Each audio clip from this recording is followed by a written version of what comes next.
You are listening to Season 4 of the Bitcoin Takeover podcast, a 10-part series in which hardware wallet makers and breakers get interviewed. Before I introduce this episode's guests, let's hear a few words from the show's sponsors.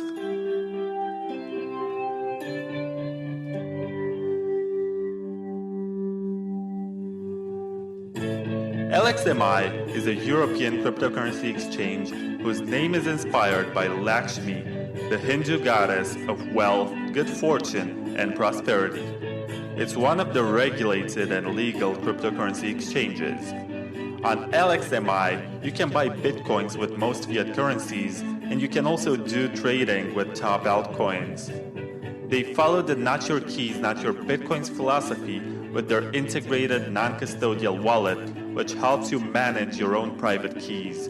So if you're into trading, then you don't have to worry about having your crypto frozen by whatever political decisions, since you're empowered to hold and move your coins whenever you wish. It's great to have new players like LXMI that respect your financial sovereignty.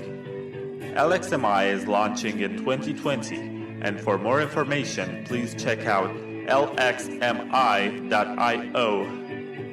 If you're not into trading, it's recommended to move your coins to a hardware wallet or some other form of cold storage, and in this episode, you're about to find out why. Please keep in mind that this is just an ad for a sponsor of this show. It's not meant to serve as financial advice, and you're responsible to do your own research before buying anything and act according to your own decisions. Embrace your financial sovereignty with agency and precaution.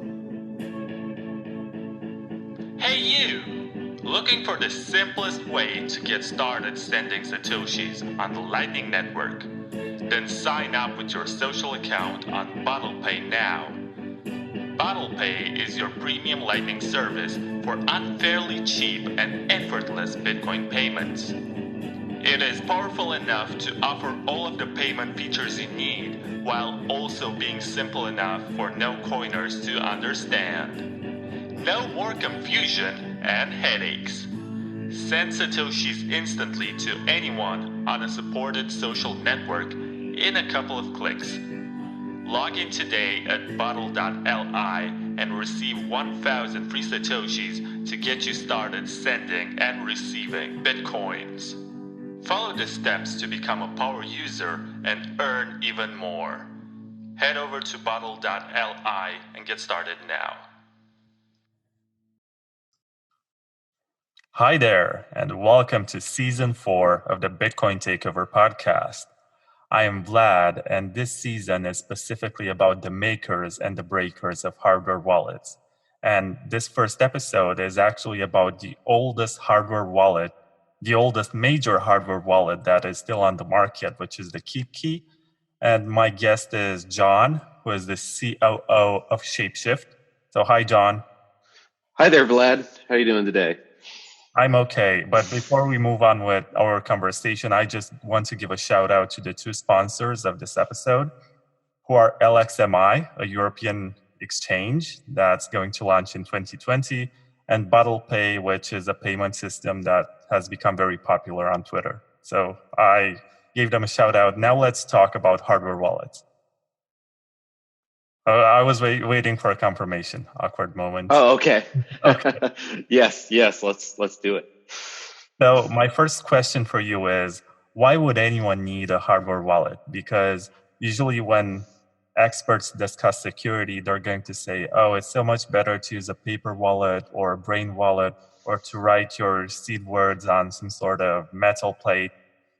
Why use a hardware wallet at all? Yeah. So, well, first off, I'm not sure I agree with that some of advice, especially about brain wallets. I don't think anyone thinks brain wallets are good security in 2019. They've shown to be very, very crackable. But aside from something like that, a hardware wallet is a very good combination of security and convenience for the average user, especially if they're holding any large amount of crypto. It gives you the ability to, obviously generate your keys offline. You can still hold the seed on a metal plate or on paper somewhere, stored away, but it gives you much easier access to that. Versus if you're using just a paper wallet, anytime you want to actually use it, you're going to have to scan it, put it onto something online, or deal with a bunch of offline transaction signing software or something very complicated. For the average user, that's not really tenable. A hardware wallet makes that a lot easier to actually interact with your crypto and do it in such a way that you don't expose your private keys during the process. So I think hardware wallets offer a very, very good degree of security, but still offering the convenience of being able to actually use it. With a paper wallet, you don't really have that choice. It's a paper wallet's really only best for something that you're going to put in a safe and forget about for the next decade. Other than that, it's not very usable. Okay. Now, in regards to the KeepKey hardware wallet, what is your position in regards to the product? Have you been part of the development team? So as Chief Operations Officer, I've not directly been part of the development team. I've certainly been involved in our development conversations where we're bringing the software that goes along with the KeepKey, as well as the firmware updates we're doing and security reviews and updates and vulnerabilities that come in. I'm involved with all of that at a high level, but I'm not down in the weeds of actually working on the code of this thing. We have an engineering team that is mostly doing that at this point. Okay, so given this experience that you have and the exposure, why do you think that Bitcoiners should buy the KeepKey right now? What is special about it as compared to the competition?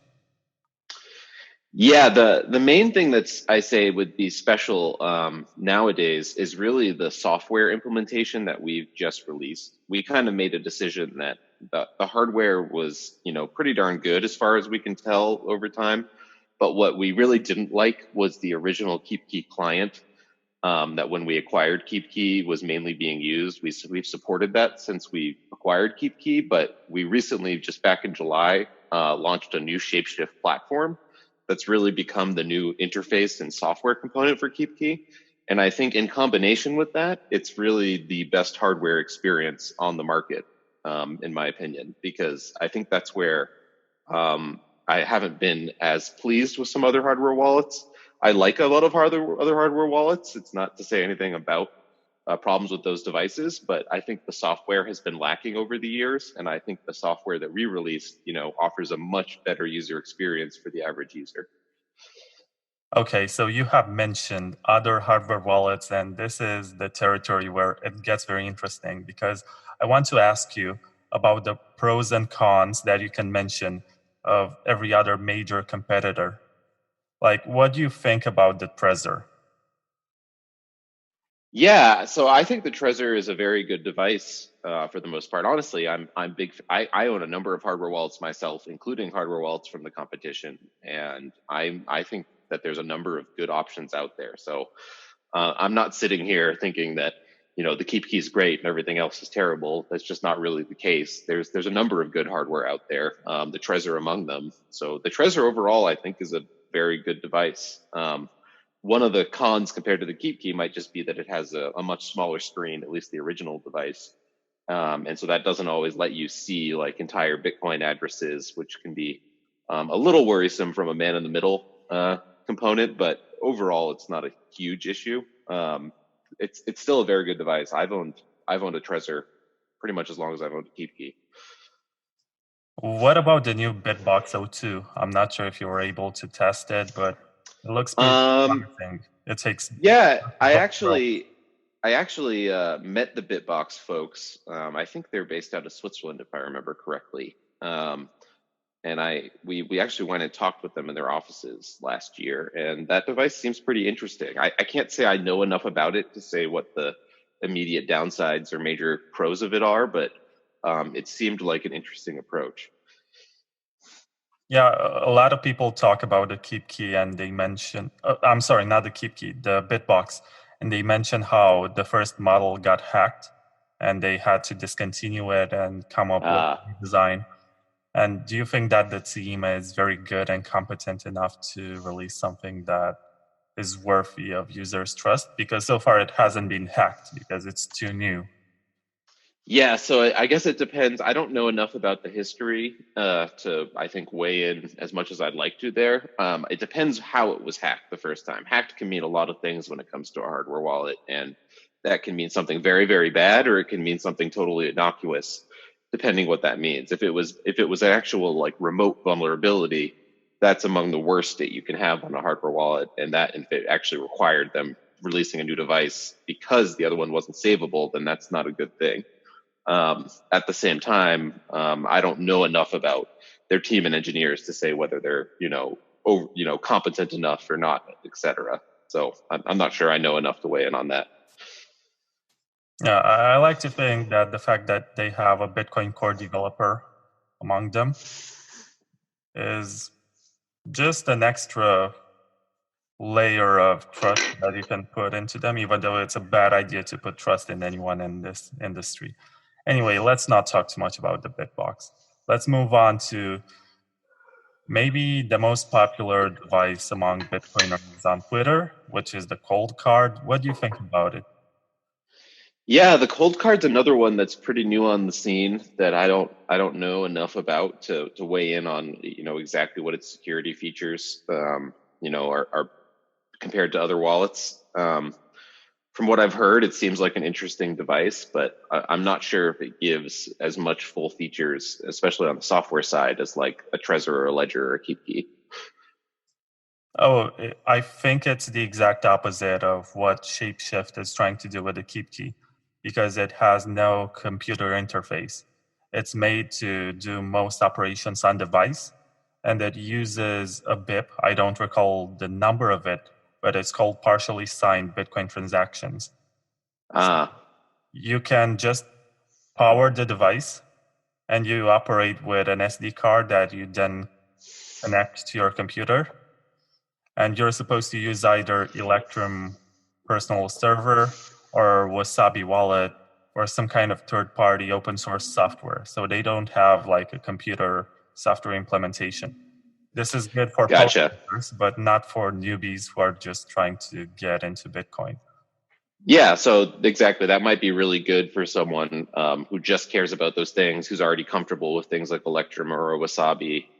But generally, those type of interfaces leave a lot of lacking for the majority of users, is what we found. Okay, so we have one device left in this classification, and that's the ledger, which sometimes seems Hmm. quite polarizing because some people criticize them for not open sourcing all of their code, and they criticize the fact that you have to trust the company, and most of the times that's a bad idea in this sector.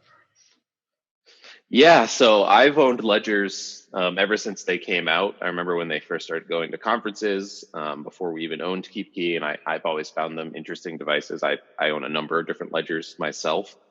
Overall, I think they're great devices.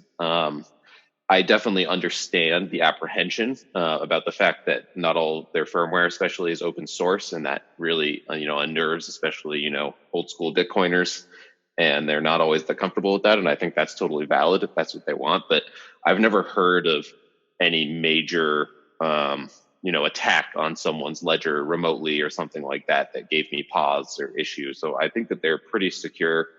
Again, one of the problems with the legacy, at least Ledger Nano S, was just, again, that the screen was a little bit on the small side, especially compared to the KeepKey. So you can't display entire addresses on it, which again can be a little bit of a man in the middle problem. But overall, I think it's a really still good device. I wouldn't tell anyone not to get a Ledger if that's what the type of, form factor and what they were going for.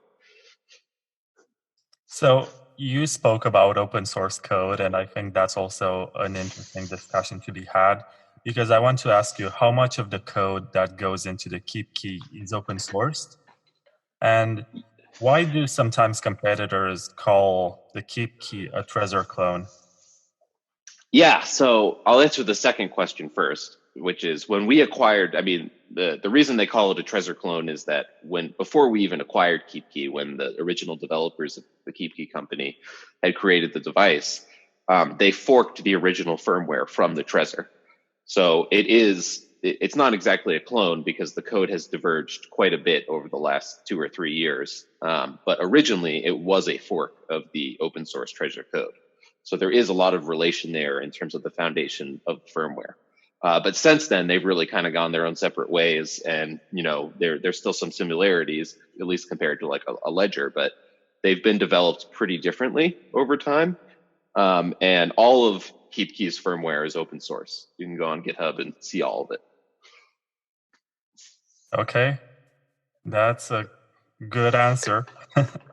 So I mentioned in my review in Bitcoin Magazine that the KeepKey is the oldest design in the review. And there are several features that newer models include, and the KeepKey doesn't. So are you thinking right now of releasing some kind of updated KeepKey, a different kind of hardware wallet with a different design? Because also, I remember the KeepKey was about $200 at some point, and now you can buy it for, I think it's $49 or something, or $10 with your membership on ShapeShift. So do you have some sort of new premium device coming? It's certainly something we're thinking about. We're not at a point where we're ready to announce anything on that front or say that there will be another device coming. Our real focus in the immediate short term is improving the experience of using the KeepKey as much as possible. And so that really means updates to the software that you use with it, which right now the main focus is the actual ShapeShift platform, as well as firmware and, adding more additional coin support and things like that. Is really where the immediate updates are going to come for the KeepKey more than a new device. So I guess you're not going to release anytime soon any kind of model that is Bitcoin only, because I see that there's a trend that I observed in Trezor and also Cold Card and Bitbox that they release Bitcoin only devices. Yeah, that's interesting. We don't have any plans to do that on a hardware level at the moment. I think that's something, and also, part of that is, the ShapeShift's history is obviously we come from a very multi-coin, philosophy in place of everything we've done over time. And the majority of our users are constantly like the biggest request we get for KeepKey and ShapeShift combined is more coins, more coins, more coins. So at least our user base is not the ones that are generally asking for a Bitcoin only device. That being said, if we saw a large demand for that among our users, we could consider something like that. We probably wouldn't release a new device, but we could release, a firmware version that would take everything off except for the Bitcoin part of the firmware, and that would effectively be the same thing. Yeah, I think a lot of companies do this. I don't think they have different hardware, but they have just the Bitcoin software to make sure that they reduce the attack surface. Yeah, it's an interesting thought. Again, I think if we saw enough demand from our users to do that, it might be something we consider. But right now, the main feedback we're getting from our users is the opposite. They want more coins, more assets, not less. Another popular feature that seems to be more in demand in the last couple of years among Bitcoiners is the ability to do multi-sigs. And some people regard this as a good way to secure your coins because you have different parts of your private key being in different places, and you can have organizations which control a certain amount of Bitcoins, or you can have families which manage their funds and have this political dimension which prevents any one party from arbitrarily spending the entire amount. And in my experience reviewing the KeepKey, it's not very friendly with multi-sig setups. So do you think you're going to improve on that, or is it a priority right now? Yeah, so multi-sig is obviously great. There is an ability to use KeepKey in multi-sig fashion today, but you're right, it's not super streamlined, and you'd have to have a decent bit of technical knowledge to do it correctly.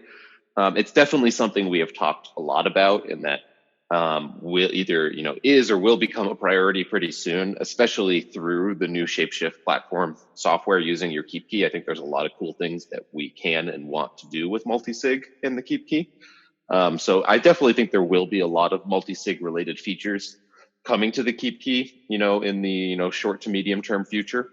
I I don't know exactly when those will release yet, or what they'll look like, but I think there's quite a few things we want to do on that front to make multi-sig just far easier to use with KeepKey, as well as just on the platform overall. I think right now one of the main advantages and selling points of the KeepKey is the price itself. Because of the top 5 biggest hardware wallet manufacturers, you have the cheapest device on the market. And I can think of ways in which maybe somebody who is security minded will just buy KeepKey because it's solid, it's rugged, it has that nice form factor, and it displays the entire Bitcoin address. And they're going to run something like Electrum or Wasabi instead of using the ShapeShift software that you have for the KeepKey. Do you have any kind of advice or recommendations for people who buy the KeepKey for this purpose? Yeah, I mean, that's a totally legit way to use the KeepKey. And if that's, what people prefer and want to use, then, that's totally cool. I don't know that I have any specific advice other than just being careful. I've seen at least a number of people get hit with phishing attacks when using Electrum. I don't know that any particular software is immune from this. But there are still a number of attacks that exist, especially on older versions of Electrum, that you just have to be careful about. So it definitely takes, again, a little more technical know-how to, I think, do that correctly. But if you have that technical know-how, then that's a, perfectly valid way to use the KeepKey, and there's nothing wrong with that. You just won't get some of the more advanced features that we're going to be able to offer through things like the ShapeShift platform now and going forward. Oh, okay. So can you talk about these advanced features that are going to be available on the ShapeShift platform? Yeah, so I mean, even today, you have, when you plug a KeepKey into the ShapeShift platform, you have access to significantly more, asset support than you're going to get on Electrum. You have access to the, free trading that we just released in the last week via our Fox token that you get for free. And that's kind of just the start of things. You also have the ability to, view your entire portfolio of assets, view that over time, a much nicer visualization. And we're going to be bringing more and more interesting, features and abilities to interact with, the blockchain in various ways, the Bitcoin blockchain, but of course, other blockchains and, dApps and things like that. Things that'll just be more optimized through the platform and just a much nicer UX and UI. Okay. Also, when I visited the ShapeShift platform while doing my review for Bitcoin Magazine, I noticed that you enable a feature to connect your ledger or your Trezor to the platform. Mm-hmm. And it was interesting to me because basically you're supporting the competition, or are you really? Yeah, we definitely are. I think actually using your Trezor, for example, with the ShapeShift platform is the best way to use your Trezor out today. I've used it with my Trezor. I love it. We are definitely supporting other hardware wallets on the ShapeShift platform. The KeepKey is going to be the device that it's most optimized for, and kind of the premium experience. But we want to support, as many, relevant hardware devices like the Trezor and the Ledger as we can. The Ledger support is not fully out yet, but it actually will be in a matter of weeks, not months. So that's coming very soon. And yeah, we're very happy to support other hardware wallets in the platform. Ultimately, our goal is to really promote the use of non-custodial solutions. We think the KeepKey is a great way to do that, and probably the best way to use the ShapeShift platform today. But we know that there's a lot of Trezor users out there. There's a lot of Ledger users, and those devices are still very good devices, and we wouldn't tell anyone that they have to switch to use the ShapeShift platform. We think that as long as they're using a good hardware wallet and a non-custodial solution, that's good enough for us. It doesn't necessarily have to be the KeepKey for us to be happy. So don't you think that you're disincentivizing people from purchasing the KeepKey by allowing them to use just a Trezor?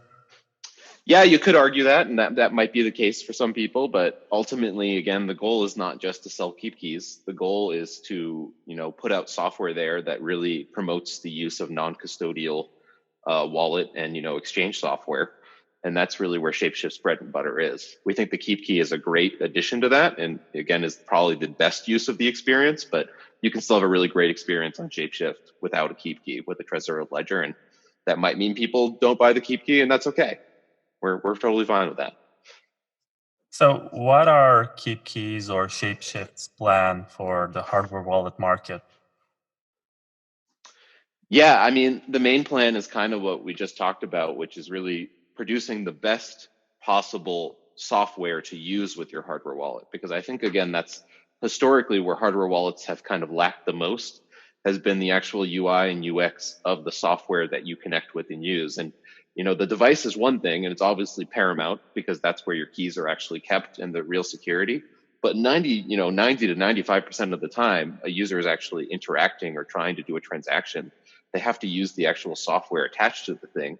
And that's where most of their interaction with the device actually happens.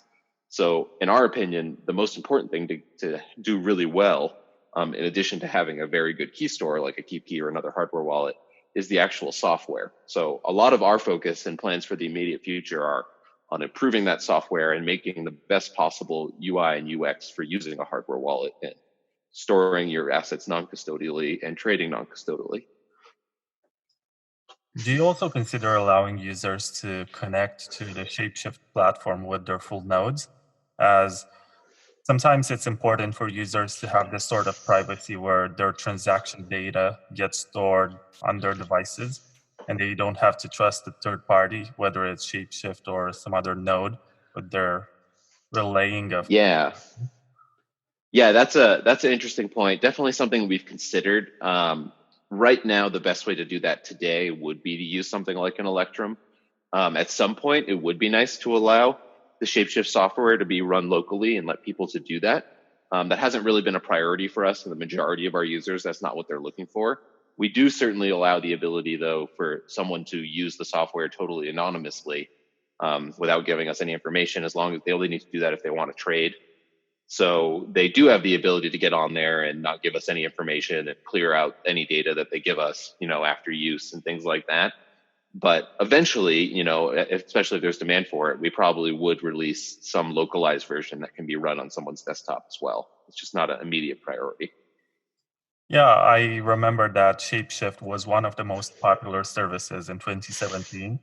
And a lot of people were, I think, mostly converting Bitcoin for Monero or the other way around. And at some point, I don't know exactly what happened, but you started to allow people to sign up to the platform. And to some people, that was the moment when you somewhat fell out of grace or something, especially to the hardcore maximalists.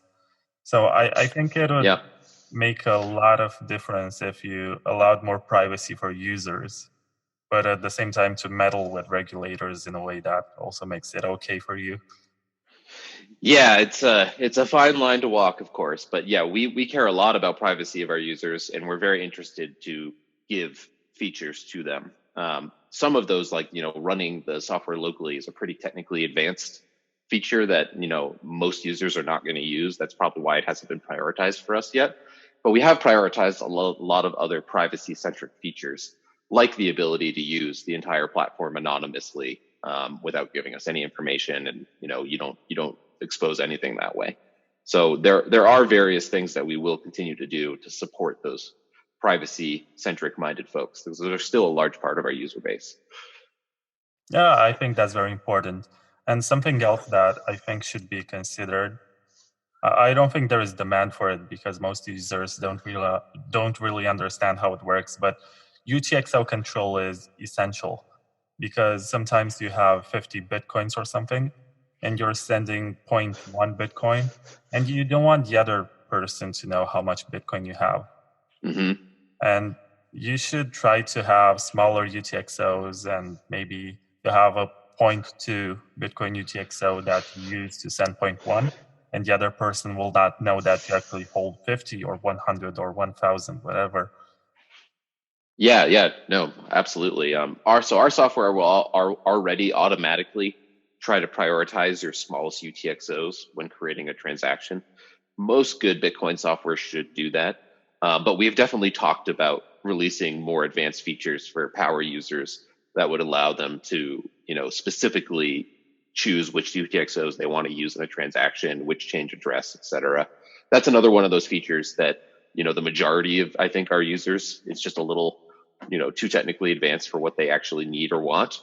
But it would be a great thing to release eventually, and I would love to have that feature myself. It'd be great. Okay, so let's say that I order a KeepKey today and I get it, what kind of software or which software is it going to run? Is it the local software that was used originally, or do I have to connect to the ShapeShift platform? So you still have a choice if you get the KeepKey today. The recommended experience, the best experience in our opinion, is definitely to connect to the ShapeShift platform. And it's the most flexible because you can access it, from anywhere, from any device. For the most part, even if your KeepKey is not plugged in, you can still check your balance on your phone and things like that. So it's a very flexible software, but you can still use the KeepKey client. You can still use Electrum, as you've mentioned. So there are other options depending on what you want, but we would definitely, if you buy the device today, what you're going to see in the device and what we're going to highly recommend to you is the platform software, because we think it's, far and beyond the best UX for the KeepKey and really for any hardware wallet. Okay. I actually had another question. Let me think. Oh yeah, it's about the difference in price. So you can get a KeepKey today for, I think it's $39, the full price, or you can get it for $10 if you sign up with ShapeShift. Would you say that $29 is the price that you pay for your data? Yeah, no, so not really, because we don't pay for data, we don't sell data. Honestly, the data has no monetary value to us. And we wish, in a perfect world, we wouldn't take the data at all. But, due to various regulatory situations, it's just a reality that we have to, in some cases, at least for trading. So the main reason, and also that $10 price is very much a promotional price that won't last forever and it won't always be available. So that's more just a promotion we're doing to, get people incentivized to actually want to try out the platform and, get a KeepKey, which we think is, again, a great way to store your keys and hold your funds. And we think that's worthwhile to offer a cheap option for people who might be on the fence. So we think that's what it's more about. It's really not about the cost of the data, because again, that doesn't really have much, if any, monetary value to us as a company.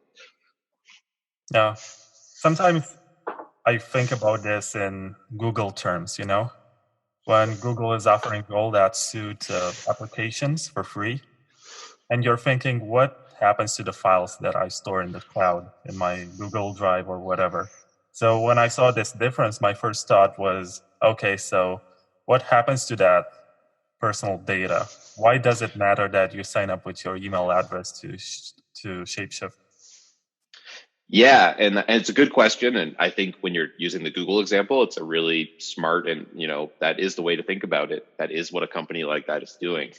In the case of ShapeShift, though, we don't actually ever do anything with that data. In fact, we don't mine it. We don't sell it. We don't share it with third parties. We don't sell it to anyone. In fact, we're one of the few companies out there that actually spent a lot of extra time and engineering effort, and that continuing time and engineering effort, to immediately encrypt all that data the moment we get it. So even internally, we can't really read it unless there's some situation where we have to decrypt and look at it for a specific regulatory reason or something like that. It's completely inaccessible. It's entirely encrypted the moment we get it.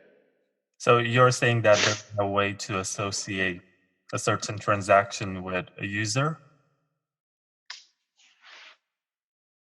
So what we can associate with is an XPub.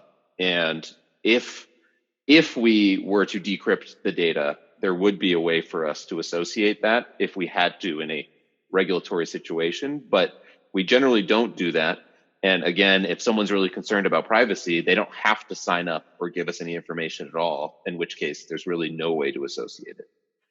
I think that this is a useful question because a lot of people criticize the fact that ShapeShift allows you to sign up in the first place. And it's also useful for me to learn. So do you think that in the future there will be a market for Bitcoin transaction data, with people being very interested to acquire a large amount of transactions so that they can associate and maybe try to find some sort of relations and links?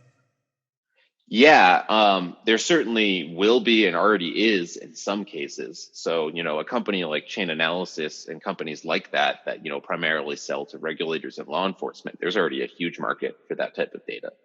as well as anyone that has to deal with any heavy amounts of regulatory compliance. That all those things already, there is large markets for that type of data.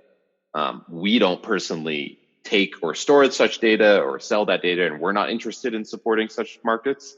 But it would be a lie to say that there isn't a lot of interest in such data. There absolutely is. Okay. Now, let me ask you just, I think it's going to be one or two last questions about hacking hardware wallets and how you react when somebody hacks your device. Did you have any kind of situation where you were under pressure to release a fix for some kind of vulnerability? Yes, definitely. So in the time since we've acquired KeepKey, there have been a number of security vulnerabilities in the KeepKey. Usually it's not just the KeepKey. It's usually either the KeepKey and the Trezor, or the KeepKey, Trezor, and Ledger all together. So usually what happens is we will get a vulnerability report from some sort of security researcher, or we'll figure out something internally ourselves and share it with other companies when that happens, or another company figures out something and shares it with us. Generally, this tends to be pretty collaborative, even among these competitive companies, because everybody has an interest in keeping their users' funds safe. And it really depends on the vulnerability. Some vulnerabilities have been very minor over time, and you want to get a fix out there, but the attack surface or the likelihood of the attack is very, very insignificant. And in that case, it's not as much of an emergency. But then, yeah, sometimes there have been vulnerabilities that are more significant or more worrisome, and you try to get those, a firmware update to patch those out as quickly as possible without revealing any information about the attack or how to do it until the update is out there. So that's always something that you deal with when you are an owner of a hardware device like this. It's just inevitable that people are going to keep trying to hack things over time. Nothing will ever be 100% safe. There will always be potential issues that can pop up. And the most important thing is to just know that you have a team behind that hardware wallet that you own that's going to react to those things quickly. The good news is that the vast majority of these attacks, even the serious ones, almost all of them require some sort of physical access to the device to do anything significant. I've seen very few, if any, actual remote type attacks, which would be far more worrisome. But the ones with the device in hand are still serious, and we patch those as quickly as we can. But those tend to be a lower attack surface than someone that's able to do something online and take over your computer and attack the device that way. So that's very, very rare with hardware wallets because of their designs and keeping the keys offline. And that's really what helps prioritize what is an emergency and what isn't. So would you agree that it's essential to keep your hardware wallet away from physical contact and any type of physical tampering, and that's the main attack vector to any device?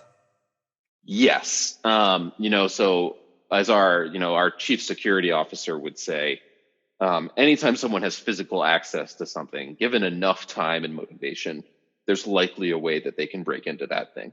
It's a big difference between whether that takes a few seconds or, days or weeks of dedicated time and equipment. But yes, definitely, if you have a large amount of funds on your hardware device, you should treat it as you would anything else that you would keep a large amount of funds with. And you shouldn't just let people have physical access to it at any time without your knowledge. That's never going to be good from an OPSEC or security paradigm. Okay, so my last question is about something which I discovered while doing my review for Bitcoin Magazine. I was not able to find any kind of section on your website which mentions bounty programs in case somebody finds a vulnerability in the KeepKey and they want to get a reward for it. What do they do more exactly? Yeah, so there is actually a bounty program that we are consistently running for that. I wonder if maybe it's not on the KeepKey. It's on the ShapeShift actual website. If you go to ShapeShift and you look at the responsible disclosure program, there is an actual whole section about that, and we list people that we've paid, how much, how to report to us. So we do actually have a whole policy how to deal with this, and we've been running that for quite a while. Okay, you just gave me some homework. Yeah, if you go to shapeshift.com and just look in the footer, you'll see a link to responsible disclosure policy, and there's a whole page describing everything we do on that front. So yeah, we've been running that ever since we acquired KeepKey. Okay. So, John, thank you very much for doing this. I appreciate that you answered even the toughest of questions that may not be comfortable. Absolutely. It was a good Closing time. words about hardware wallets and what you think they should be and how they're going to improve in the coming years?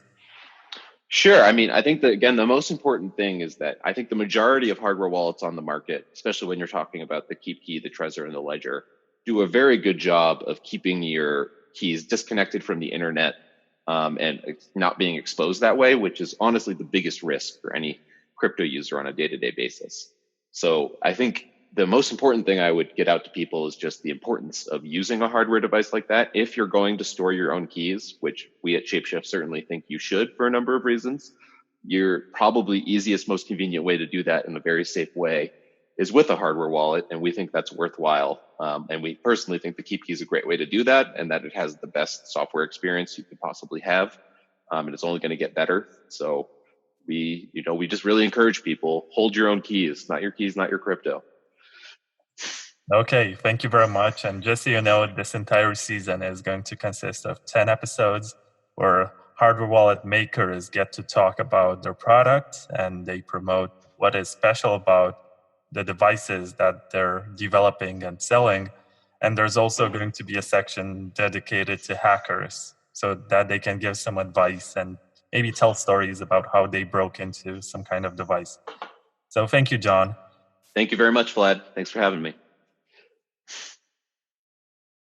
Let's hear a few words from the show's sponsors.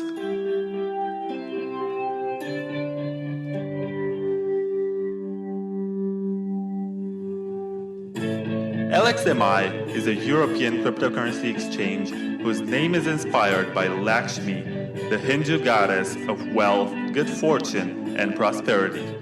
It's one of the regulated and legal cryptocurrency exchanges. On LXMI, you can buy bitcoins with most fiat currencies, and you can also do trading with top altcoins.